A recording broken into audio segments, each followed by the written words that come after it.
या निवडणुकीमध्ये या प्रचाराच्या दरम्यान मला मायबाप मतदार जनतेचा प्रचंड असा प्रतिसाद मिळत आहे।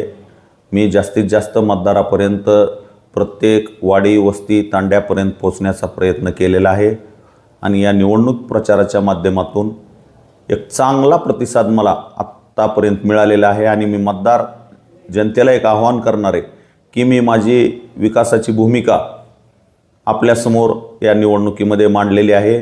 या धाराशिव जिल्ह्याचा शाश्वत विकास करण्यासाठी, धाराशिव विधानसभा मतदारसंघाचा शाश्वत विकास करण्यासाठी, महायुतीचं पुन्हा सरकार आणण्यासाठी आपण सर्वांनी मला येणाऱ्या 20 तारखेला धनुष्यबाणाच्या समोरचं बटन दाबून माझं निवडणूक चिन्ह मतदान यंत्रावर पहिल्या क्रमांकावर आहे, तर धनुष्यबाणाच्या समोरचं बटन दाबून आपले आशीर्वाद द्यावेत। आगामी काळामध्ये नक्कीच आपल्या मतदारसंघाचा गेल्या 5 वर्षामध्ये जो रखडलेला विकास आहे त्या विकासाला चालना देऊन आपला धाराशिव विधानसभा मतदारसंघ विकसित करण्यासाठी प्रयत्न करील, एवढं मी या प्रसंगी सांगतो।